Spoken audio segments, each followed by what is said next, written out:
Hello friend, कैसे हैं? और जीवन सुखमय आनंदमय बीत रहा है ना? सब मजे में है ना? सब कुछ आनंदित है, खुशहाल है। वैसे भी जीवन संघर्ष का नाम है। हर हाल में आदमी को खुशहाल रहना चाहिए, आनंदित रहना चाहिए, एंजॉय करना चाहिए। परिस्थितियां जैसी भी हो, कर्म तो करना है, तो मन से करें, आनंद हो करके करें। आज मैं जिज्ञासा मंच चैनल के माध्यम से आपके बीच एक बेहतरीन सोच लेकर आया हूं, जिसके माध्यम से हम अपनी वैल्यू को आंक सकते हैं, आकलन कर सकते हैं, मात्र एक सोच से। तो आइए जानते हैं कि सोच की कितनी बड़ी भूमिका है हमारे जीवन में। चलिए एक जन्म से शुरुआत करते हैं। आप जानते होंगे कि आज के तारीख में एक बच्चे का जन्म सामान्य रूप से नहीं हो पा रहा है। मतलब सामान्य डिलीवरी नहीं हो पा रहे हैं। ज़्यादातर डिलीवरियां अस्पताल में ही हो रही हैं, और जब अस्पताल में हो रही हैं तो आप समझ ही सकते हैं कि बच्चे के जन्म के साथ ही उसकी वैल्यू, उसकी मूल्य और खर्चा, वो सब जन्म के साथ शुरू हो जाता है। तो जन्म के साथ ही उसकी वैल्यू का कांटा घूमना शुरू हो जाता है। जिस तरह से घड़ी का कांटा लगातार चलता रहता है, तो हमारे जीवन का भी कांटा घूमता रहता है और हमारी वैल्यू शुरू हो जाती है। अब ये समझना जानना है कि अगर जन्म के साथ ही बच्चे की वैल्यू स्टार्ट हो जाती है, शुरुआत हो जाती है, उसके बाद भी अगर उस बच्चे में सोच पैदा नहीं हो पाता है,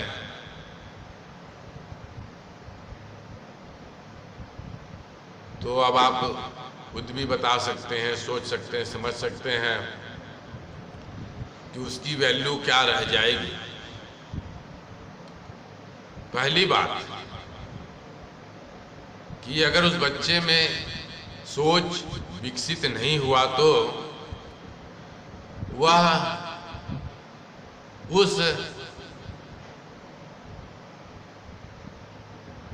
की तरह रह जाएगा जैसे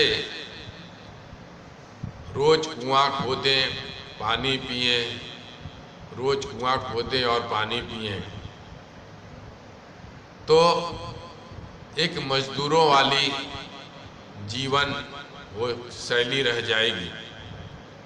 और आप समझ सकते हैं कि मजदूर की वैल्यू कितनी रह जाती है। दूसरा, कुछ सोचते हैं, तो अगर कुछ सोचते हैं उसके बावजूद भी अगर हम आत्मनिर्भर नहीं हो पाते हैं, अपने ऊपर पूर्ण रूपेण विश्वास नहीं कर पाते हैं, तो हम दूसरे के कहने पर कथानुसार चलते हैं, जीवन जीते हैं और दूसरों के माध्यम से हमारी जीवन चलती है। तो ऐसी स्थिति में हम नौकरी करके रह जाते हैं और हमारी वैल्यू, शक्ति, क्षमता का कोई भी मूल्य देकर हमें खरीद लेता है। और हमारी वैल्यू उतने ही रह जाती है। तो अब आप सोच सकते हैं कि कुछ सोच का परिणाम कितना रह जाता है। अब आइए तीसरी बात में, अगर हम अपने वजूद होने का, अपने अस्तित्व होने का कारण खोजना शुरू कर देते हैं और हम वैसी सोच विकसित करते हैं,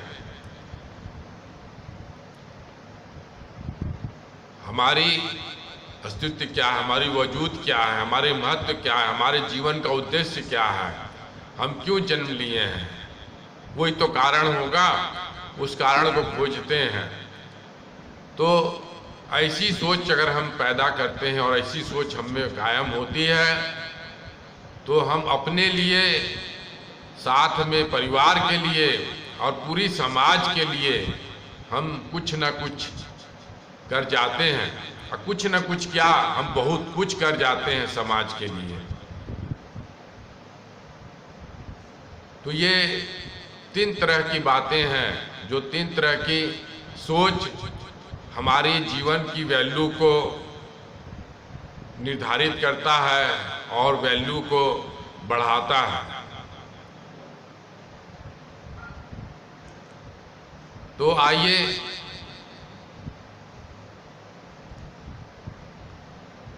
इस सोच को भी हम ये कह सकते हैं कि परिस्थितियां सोच पैदा करती है कि नहीं करती है, ये बहुत मायना नहीं रखता, परंतु हमारे माता पिता की सोच कैसी थी है, वो बहुत अहमियत रखता है, जो हमारे जनरेशन को संबोधित करता है। और वैसे भी ये प्रकृति की बातें हैं जो हम आम इंसान से परे है।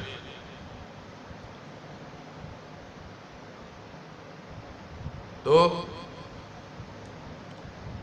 और ये सोच हमारे अंदर कब और कैसी परिस्थिति में आएगा, नहीं आएगा, ये हम भी नहीं कह सकते हैं। जैसे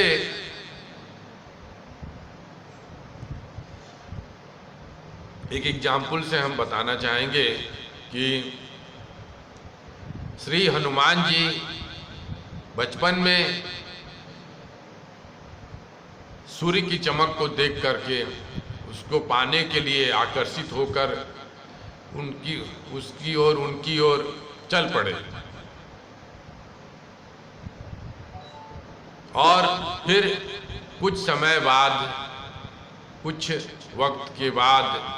वक्त बीतने के बाद जब श्री राम जी के संपर्क में आए, तब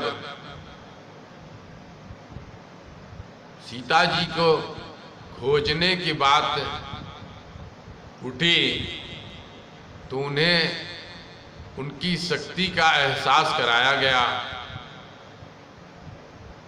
और उनकी सोच समझ की उस क्षमता को उनको बताया गया। तब जाकर के सीता मैया की खोज में वो सफल हुए और आप उनकी सोच, शक्ति और भक्ति के महत्व को समझ जान सकते हैं कि आज भी दुनिया में उनकी शक्ति और भक्ति की सोच कायम है। तो हमारे जीवन में सोच की कितनी महत्व है, इसको हम इन कारणों से समझ सकते हैं। उम्मीद है हमारी इस विचार को आप समझेंगे, जानेंगे और हमारी बात अच्छी लगी हो तो समर्थन करिएगा, कमेंट करिएगा। इसी उम्मीद के साथ धन्यवाद। जय हिंद, जय भारत।